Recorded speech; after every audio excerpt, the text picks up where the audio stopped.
Welcome students. आज हम economics के चैप्टर सेकंड संसाधन के रूप में लोग है ना चैप्टर के एमसीक्यू करेंगे। बेटा आप इनको ध्यानपूर्वक सुनेंगे और इनको लर्न करेंगे। पहला है आपका विलासा और सकल किस गांव में रहते थे, है ना। इसके आपके 4 ऑप्शन दिए गए हैं, रायगंज, सेमापुर, शाहपुर, पालमपुर। तो आपका इसका करेक्ट आंसर है बेटा जी सेमापुर। नेक्स्ट है आपका इनमें से कौन मानव पूंजी के निर्माण में प्रशिक्षण की भूमिका को इंगित करता है। विलास, गीता, सकल, महेश। इसका आपका करेक्ट आंसर क्या है, सकल है।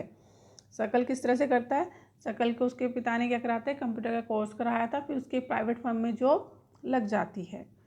फिर वो अपनी कंपनी के लिए एक ऐसा सॉफ्टवेयर बनाता है जिससे उसकी कंपनी की बिक्री क्या हो जाती है, बढ़ जाती है और उसको क्या हो जाता है, उसको प्रमोशन मिल जाता है। आपका नेक्स्ट है इनमें से कौन मछुआरा था। महेश, विलास, शीला, ए और डी। ए और बी, है ना, डी ऑप्शन था। तो इसमें से जो उसका जो ऑप्शन आता है क्या आता है आपका, ए और बी आता है, यानी कि डी आपका करेक्ट है। महेश कौन थे, विलास के फादर थे, जो एक मछुआरे का है ना व्यवसाय करते थे। विलास को अच्छे से एजुकेशन नहीं मिल पाई थी, तो इस वजह से उसको भी इसी प्रोफेशन को अपनाना पड़ा था।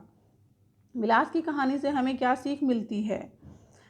मानव पूंजी निर्माण में शिक्षा की महत्वपूर्ण भूमिका होती है। सेकंड है मानव पूंजी निर्माण में शिक्षा कोई महत्वपूर्ण भूमिका नहीं निभाता है। शिक्षा या प्रशिक्षण मानव विकास के लिए क्या होते हैं, महत्वपूर्ण नहीं है। इनमें से कोई नहीं। आपका इसका फर्स्ट ऑप्शन करेक्ट होता है, मानव पूंजी निर्माण में शिक्षा की महत्वपूर्ण भूमिका होती है। इनमें से बूटा का व्यवसाय क्या है। भाई बूटा का क्या व्यवसाय था, खेतीहर मजदूर है, मछुआरा है, डॉक्टर है, शिक्षक है। तो वो क्या था, खेतीहर मजदूर है। इनमें से कौन गठिया का रोगी है। शीला, गीता, विलास, सकल। इसका सही आंसर है आपका विलास। इनमें से कौन सकल के परिवार से नहीं है। श्याम, बूटा, शीला, महेश। इसका आपका बेटा करेक्ट आंसर है महेश। सकल के जो परिवार में भी कौन कौन थे, श्याम कौन थे, वो सकल के चाचा थे, बूटा उनके पिता थे, शीला उनकी मदर थी। जो महेश है वो कौन है, महेश उसके विलास के फादर थे।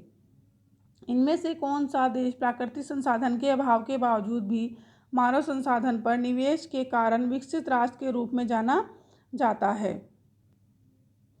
आपका इनके ऑप्शन है श्रीलंका, भारत, जापान, ब्राज़ील। तो इसका जो आपका करेक्ट आंसर है बेटा वो है जापान। एक विशेष अवधि में प्रति 1000 व्यक्तियों के पीछे मरने वाले लोगों की संख्या का क्या कही जाती है। शिशु मृत्यु दर, जन्म दर, इनमें से कोई नहीं। इसका आपका सही आंसर है मृत्यु दर।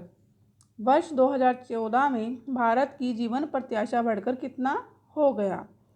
तो उसके आपके 4 ऑप्शन है, 68.3 वर्ष, 60.5 वर्ष, 70.3 वर्ष, 75.4 वर्ष। इसका आपका करेक्ट आंसर है 68.3 वर्ष। शिशु मृत्यु दर 1951 के 147 से घटकर 2016 में कितने पर आ गई थी, 25, 34, 45, 60। इसका आपका करेक्ट आंसर क्या है 34। वर्ष 2016 में भारत में मृत्यु दर घटकर कितना प्रतिशत पर आ गई थी, 6.4%, 8.1%, 11.5%, 16.8%। इसका आपका करेक्ट आंसर है 6.4%। भारत में शिशु मृत्यु दर में कमी के क्या कारण माने जाते हैं। माँ एवं बच्चे का टीकाकरण, माँ एवं बच्चे को पोषण आहार उपलब्ध कराना, नियमित जांच या उपरोक्त सभी। तो इसका सही आंसर है उपरोक्त सभी। सही आपका है ना, उपरोक्त सभी सही आपका एक करेक्ट आंसर है। किसी व्यक्ति के खेत में 5 लोग काम कर रहे हैं, यदि उनमें से 2 लोगों को हटा दिया जाए तो उत्पादन पर कोई प्रभाव नहीं पड़ेगा। यह किस प्रकार की बेरोजगारी को इंगित करता है। मौसमी बेरोजगारी, शिक्षित बेरोजगारी, प्रच्छन्न बेरोजगारी, इनमें से कोई नहीं। इसका आपका जो सही आंसर है वो है प्रच्छन्न बेरोजगारी। मौसमी बेरोजगारी कहाँ पाई जाती है, यह है ना कृषि के व्यवसाय में पाई जाती है। भाई जो किसान होते हैं उन पर जो के पास जो वर्क होता है वो कहता है मौसम के अनुसार उनको वर्क मिल पाता है।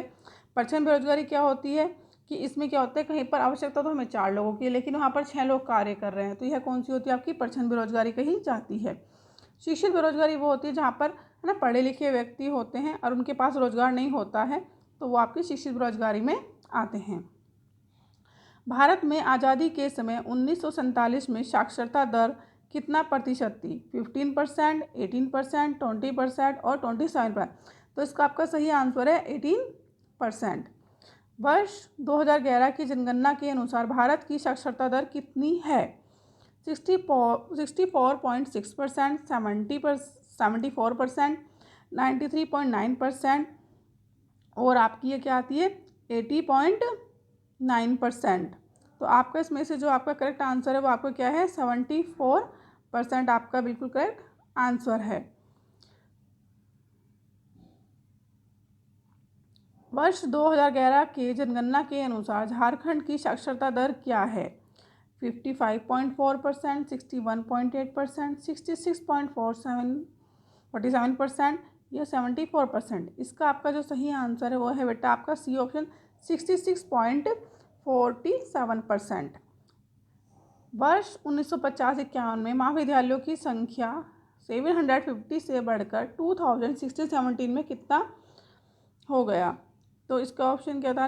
40,760, 41,435, 42,338, 50,232। तो इसका करेक्ट आंसर आपका सी है 42,338 है ना, महाविद्यालयों की संख्या हो गई थी। वर्ष 1950-51 में फिर विद्यालयों की संख्या 30 से बढ़कर 2016-17 में कितना हो गई थी? 711, 795, 900, 1005। तो इसका करेक्ट आंसर बी है 795 हो गई थी। भारत में 2017 तक औषधालयों की संख्या कितनी थी? 31,641, 35,906, 43,000, 61,964। तो इसका करेक्ट आंसर ए है 31,641।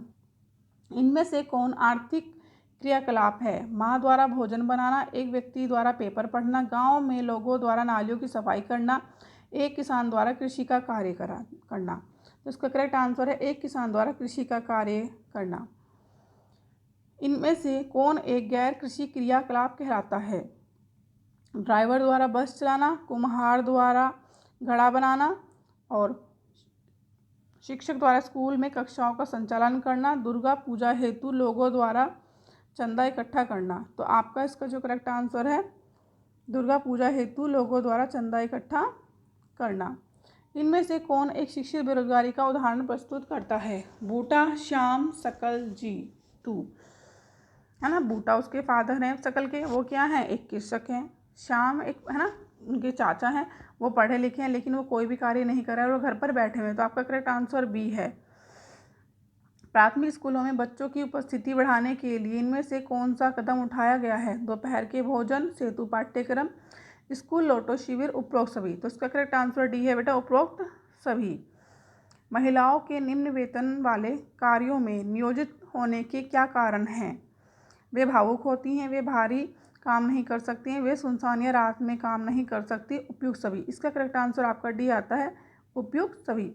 आप इन सभी MCQ को अच्छे से पढ़ लेंगे है ना, और आप इनको लर्न कर लेंगे। कहीं कोई प्रॉब्लम और डाउट हो तो आप हमसे पूछ सकते हैं। ओके बेटा।